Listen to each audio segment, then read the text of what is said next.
Welcome back to Life is Loud. It's sure to be yet another riveting part of gameplay.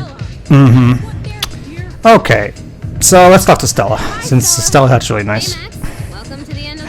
Again, I get that this was done on a low budget, but surely they could have done something better about these facial animations? You have to understand, Jova, that this was after the big bombastic failure of Remember Me. Before Square Enix picked this up, Dontnod was having incredible trouble pitching anything to publishers. So they had to take what they could get. Square Enix was willing to back this up, but because of their reputation, they were at the time not only unproven, but also they had one big bomb, and that was all they had to their name. Square Enix, of course, okay, we'll fund your game, but we're not going to give you too much of a budget because, well, it's not like you have, your reputation kind of precedes you. So it's one of those cases where Square Enix wasn't willing to give them that much of a big budget for this game, and I can understand because, yeah, to take a big financial risk on a company that had only one game under their belt that was a financial bomb. Yeah, that's, I can kind of, again, see, the thing is, here's the problem, Joe, but the problem is not so much, okay, here's the problem with Dontnod. The problem that Dontnod didn't use their budget accordingly. I think that's the problem. Instead of trying to have this kind, I mean, yeah, they used the painterly style to try to, create a more stylized look, which is why Max's hair looks like it's a painting and all that shit. It's an attempt to try to hide the low quality of the textures. But I feel like if they should have gone for a 2D sprite game, or okay, a 2D sprite game isn't always going to fix everything. So in that regard, I can kind of get why they did this and that here and there, because it's one thing with models. You can arguably shape those. With 2D stuff, that can require having to draw a lot more stuff here and there, different ones, unless you're going for like something that's more like of a visual novel bout here where you have fixed looks. Well, to be fair, it's better, like it's more believable music to have in a teenage party than in David Cage's Beyond Two Souls. Guys, can you let me know when I can look back at the screen, please? That's the thing, Shira. We're going to be here a while, so just listen to what's going on and close your eyes. No, I'm not looking at the screen. I'm just gonna listen. Yeah, just listen. Because, sorry, Shira, but there's not really anything I can do about it. Yeah, I mean, because this game's on a slide. I can't necessarily skip this section because it's kind of important, so.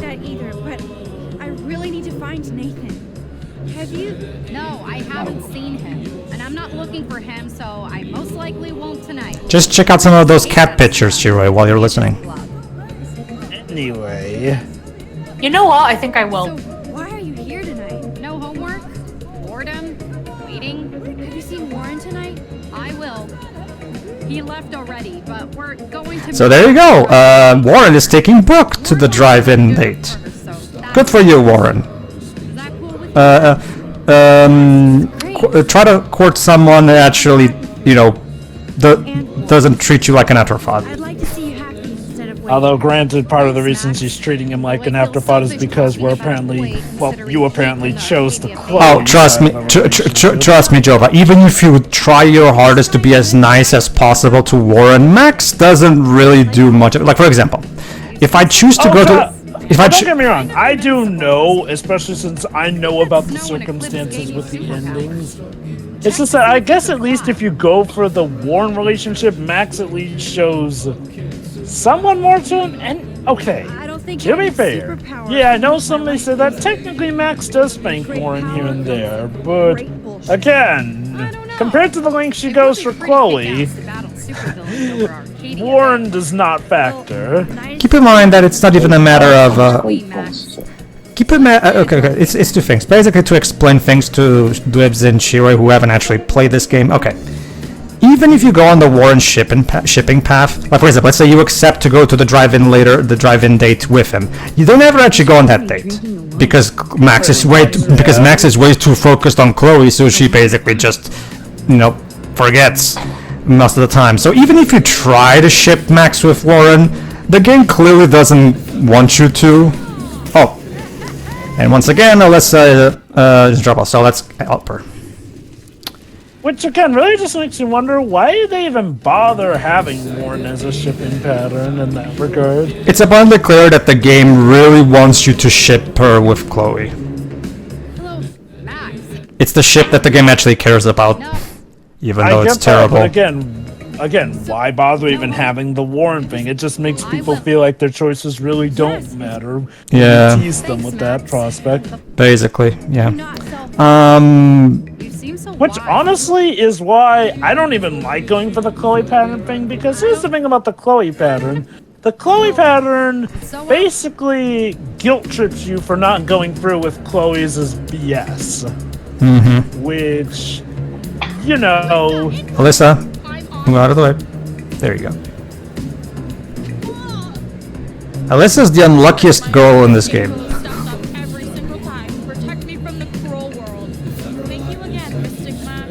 Is it sad that I feel more invested with Alyssa's quote-unquote... What did she do wrong? Well on, sure. We're actually going to get a part of a payoff that will later conclude in episode 5. So. But surely in the VIP section, like it's a New York club. Thanks, Alyssa. Shaw? Yeah, I don't really get the accent they gave her. Caulfield at my side. Good luck. Oh god, the facial animation on that is... Saying someone's whole name in a sentence. You can you're right in front of them. You can tell that Max and Chloe were the ones who were given the most attention when it comes to facial animations, and the side characters were the ones who got basically leftovers. Which again, that's common. Obviously, you can't have every single character have the 100% level of detail. Of course, that's not feasible financially. I will say this though, oftentimes we don't have the secondary characters' face shoved into our eyes that close up though. I probably should just for Vortex Club posterity. Again, which wouldn't even necessarily be a problem if the writing did its job of distracting us from that. True. And you know what? Yeah, I mean, look, for as much a problem as the art style, well, okay, you know what? Not so much the art style. I will give it credit. The art style is one that is trying its best to hide the limited budget nature of the game. How about this, Jova? We can use an example of a game we just recently did. Metal Gear Solid 1 doesn't have facial animations, period. But that game has such strong writing and really strongly directed cutscenes that, the game does a brilliant job of just this. You just stop noticing them because you're just so engrossed. This game, on the other hand, because you're not invested in the story, it's much more. Your attention is drawn somewhere else. In this case, the faces. That game, admittedly, also does have the benefit of a doubt, with it being a PlayStation game. But no, I do get your point in that. Even in its age, it still holds up really, really well. And again, I do acknowledge that there's only so much you can do with a limited budget here and there.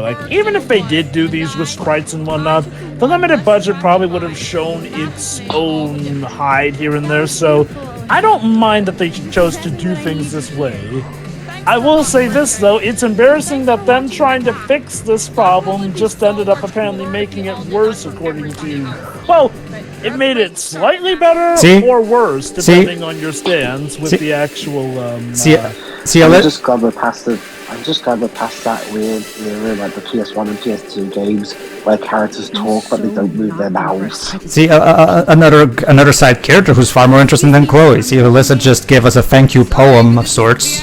And again, and Alyssa's meant to be like a running gag sort of character, but no, I am more invested in her than I am in Chloe. It's because Chloe is just so repulsive. Can you please turn the camera to somebody else?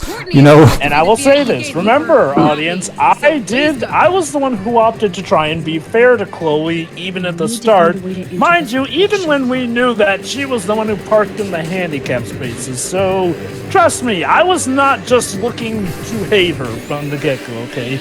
But no, she has long since worn out her welcome. This is not helped by the game okay, it doesn't exactly pull a Last of Us Part 2, but it's in a similar vein where the game will constantly guilt trip you for not going along with Chloe's plans, no matter how stupid they are. Yeah. Like I said, technically her mother does call her out on her stuff, but it seems like the actual game itself doesn't want to agree with that because, you know, instead of being a good influence on her, the game will guilt trip you if you say no against her stealing money from the handicap. The game will guilt trip you if you say no to killing her. Alright, let me... guilt trip you if you say no to trying to kill a guy on her behalf, too. are you still there, Shira, by the way? Don't look yet, though. We're not out of it yet. Here. Okay, basically, let me just verbally explain what's going on because this is a more visual part of it. Okay, so basically, Shira, we have to try to get into the Vortex Club party through the back door. There you go. Now, but by pushing something out of the way, we've threw the speakers into the pool. Isn't that going to electrocute people? Yes, you'd think, right, Dwebs? But apparently it does not. Okay, to be fair, that's not always how it works, though Max is lucky that's not how it worked this time.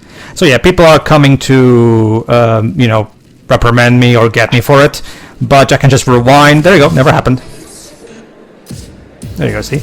Yeah, So, I mean, but yeah, admittedly though, yeah, that's kind of something you're gonna be wary of. Like, holy crap, Max, that could possibly very well kill people.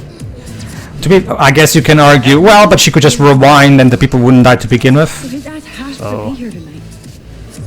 Yeah, again, it's very fortunate Kate. that the time travel powers work that way. Kate, I was so happy to see her smile again. You mean so much to me and so many others. Go ahead, Liz. I have to go tell Warren thanks. He's so sweet he brought back some school books I needed. Give him a hug, Kenny. I'm certainly giving you your thanks. Call me as soon as you can. Okay. So now, basically, Sheila, we're behind the curtain, as in we're in the Vortex Club party, which, you know, only the VIPs, as they put it, can come here. So let's see if we can warn Victoria, because remember, Victoria's the next victim. So. Oh, look, it's Dana, and she found her, and like I said, she found herself a new boyfriend. I can't believe you showed up. Why didn't you tell me? We could have dressed up together. As you can tell by my Okay. To give him credit, the lighting here at least does hide the awkwardness of the facial animation somewhat, to the point where they look fine enough. So, if that was the intent, that was clever on their part. You guys look really happy together. I think we are. He's so different than Logan. We actually talked about life. And he knows how to be safe. Good for you, girl. But I want you to avoid Nathan if you see him, okay? I will if I want to have fun. I still feel sorry for him. He needs help, but not from his family. Ain't that the truth? And she kind of pointed that out. Again, this is one of my big frustrations with the game.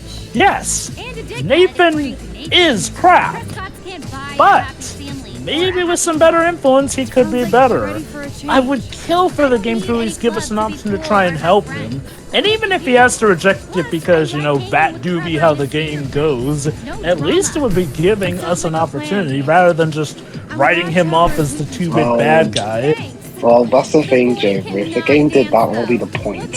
I do like that joke that Trevor can't dance despite being a really good. So there you go. That's the end of Dana's storyline. She finds herself a new boyfriend that actually knows how to be safe, and he actually likes talking to her about life and shit. And it's not just so. Yeah, Dana has a happy ending. So nice to see.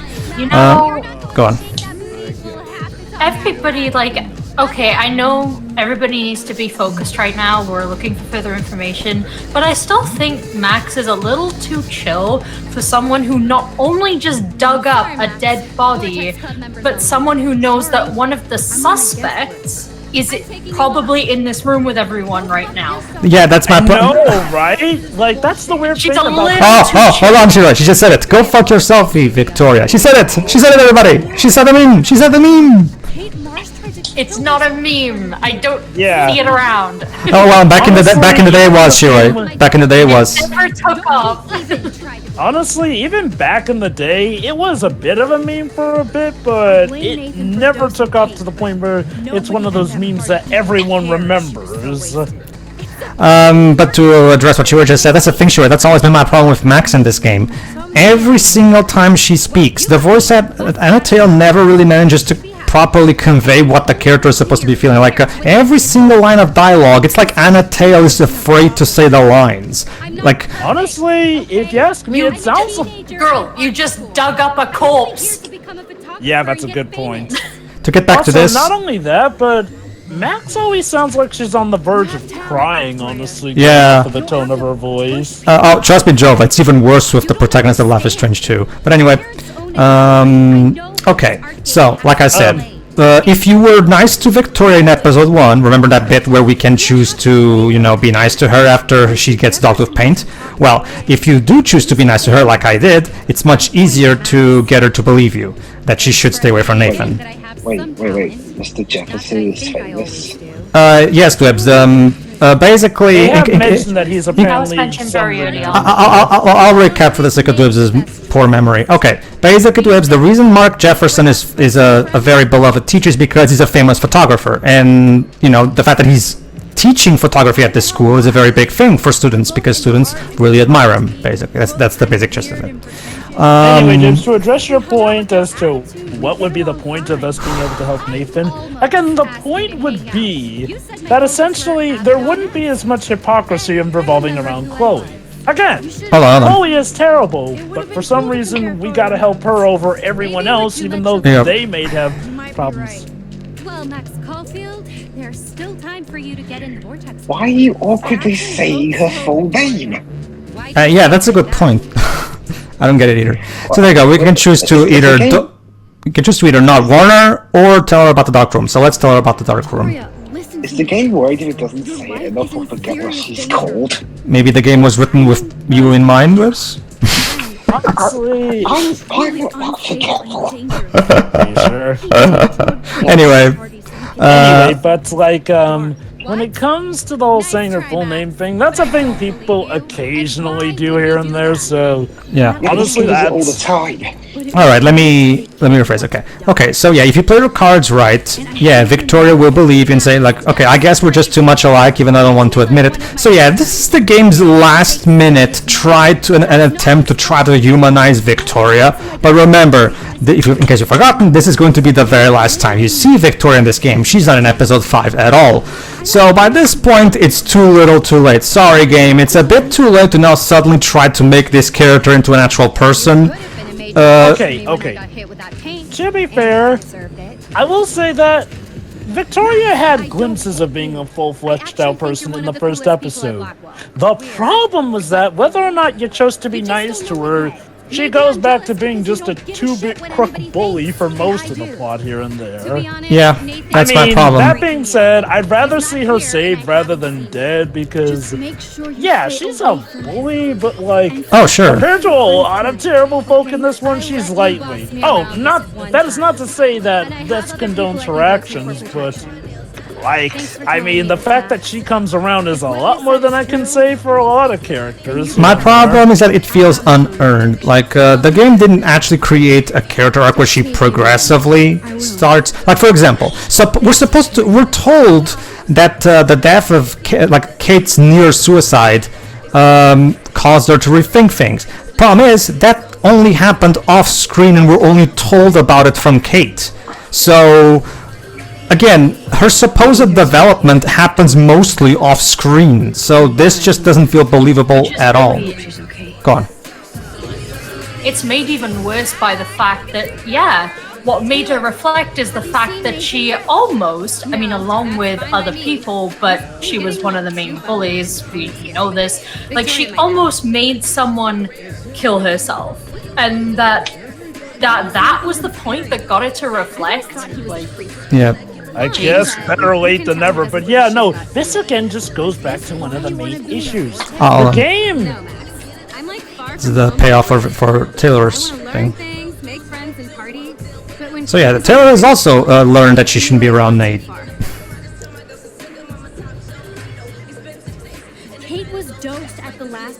I'm sorry. Okay, Max's facial animation there was just like out hanging open for some reason. Oh, that's not even her most infamous facial animation job. We'll see in episode 5. That's episode 5 is the more infamous one.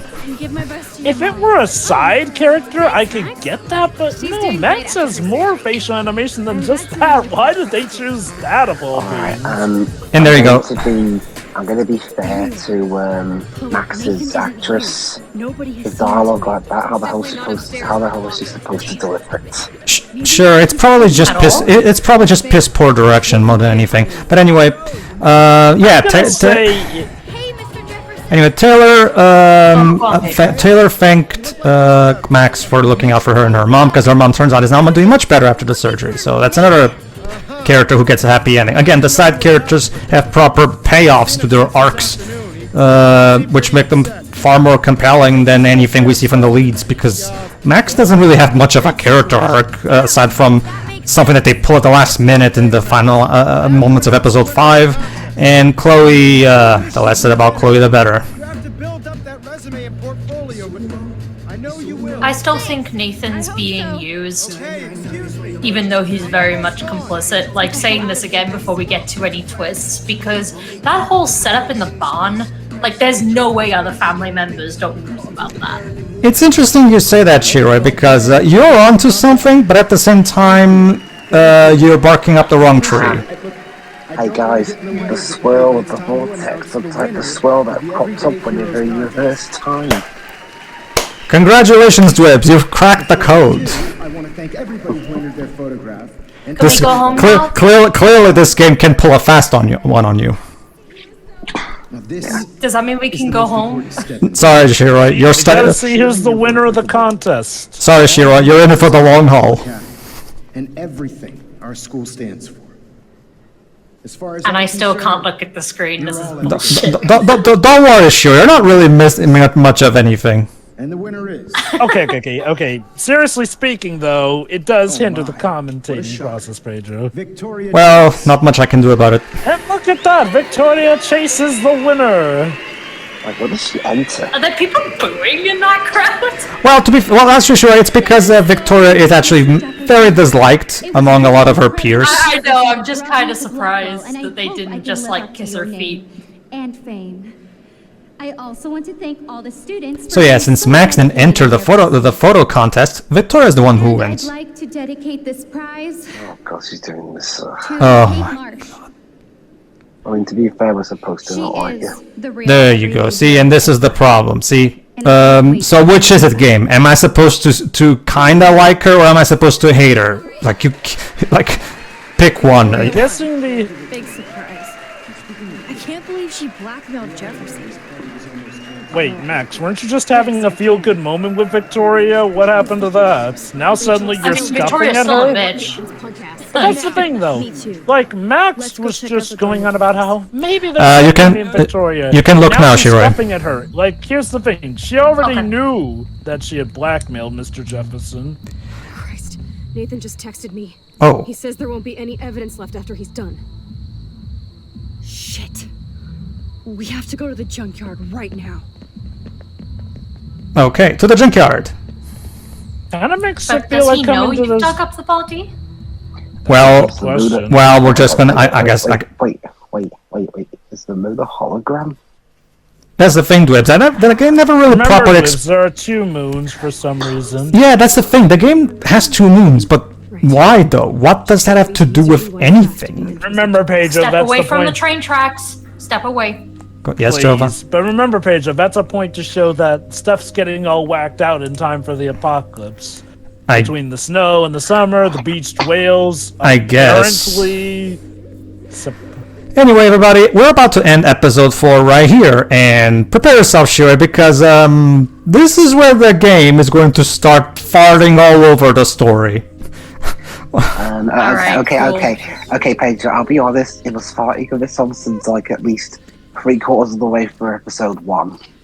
The principal was involved the whole time, and he's been picking students to be sacrificed or something. I don't know. Well, you're about to see. Rachel.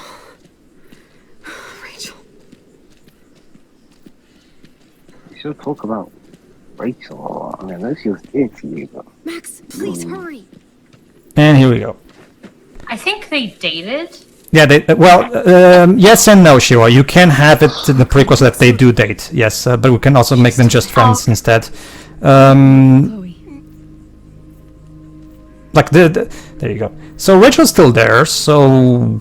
Oh!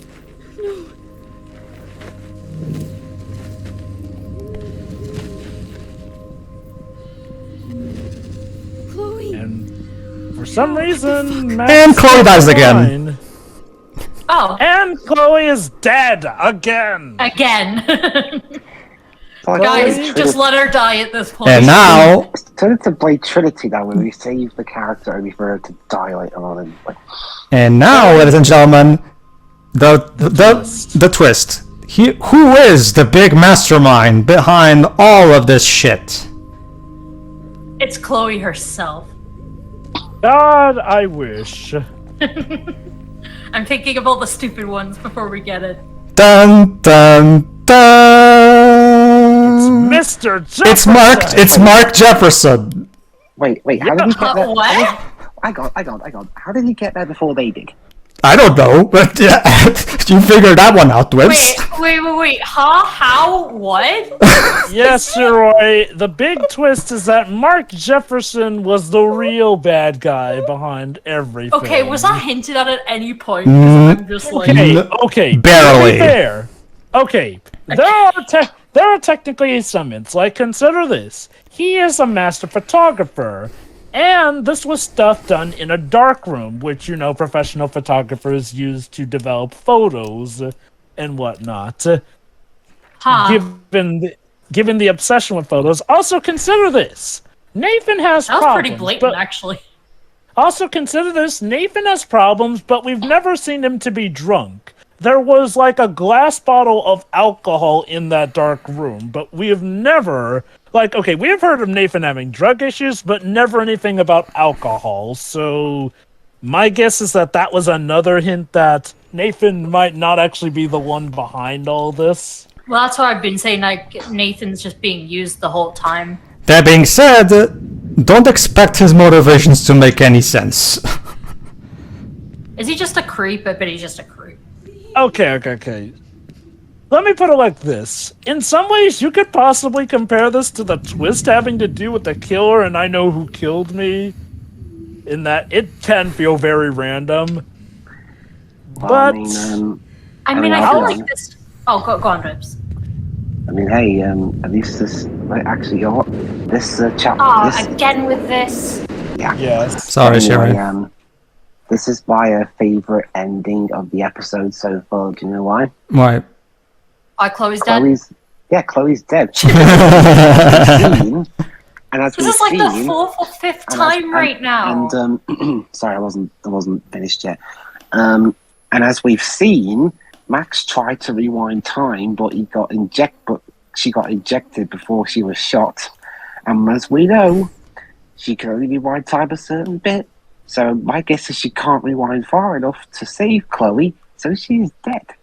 Except, Dwibs, remember, the game has showed that Max can technically go back as far in time as, a photograph. Nearly a decade ago. Yeah. In fact, all she has to do is look at a photograph before this point and problem is solved. Okay, Joe, but to be fair, considering the situation she's in now, is she in any condition or situation where she can do that?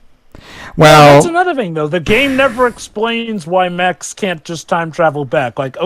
Let's say maybe the stuff in that needle is messing with her time travel abilities. I can assure you that is not the villain's intent by any means. But I think that is the reason she couldn't do it, because she can't concentrate on it.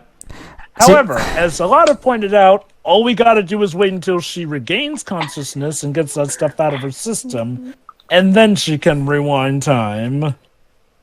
Still stays in the same place, though. So here's the... Okay, my problem with this twist is that there's not enough foreshadowing. While there are hints, like Jovis said, while this is of course nowhere near as bad as Scott Shelby being the origami killer, it still carries some of the same basic flaws, in the sense that Mark Jefferson, up until this point, has been portrayed as a very likable and overall,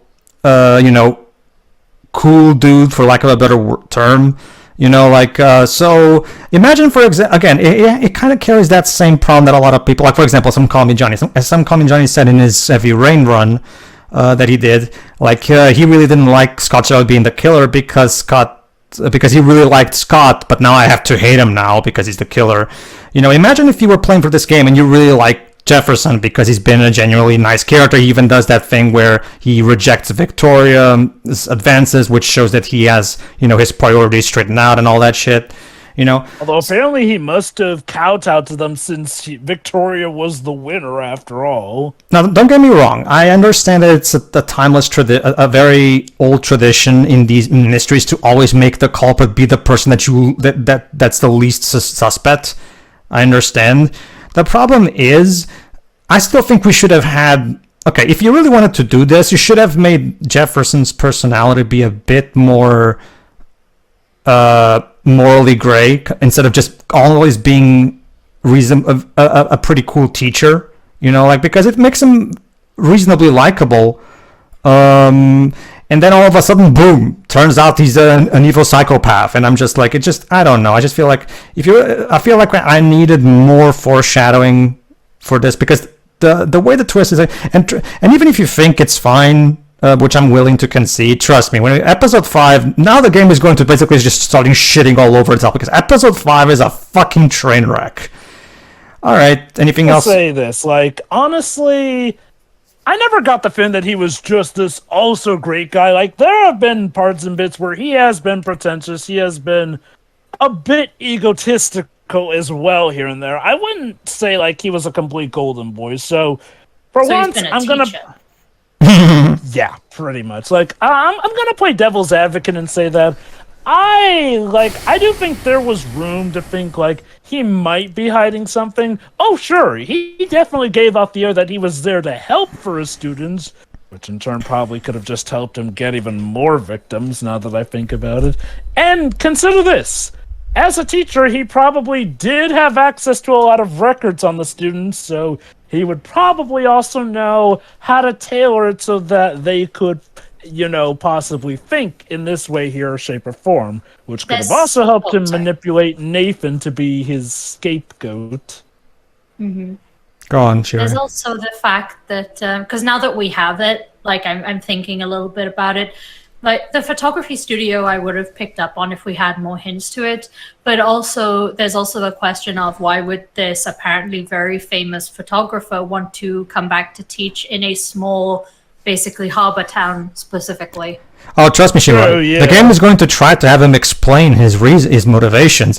It's just that his motivations are basically boiled down to he's insane, like you said. Let me put it like this. The motivations are a different story, but in the sake of this twist, while I could definitely see some people calling foul on it, I don't inherently hate the idea of Mr. Jefferson being the bad guy. I feel like this is a fine enough twist that technically does have clues leading to it.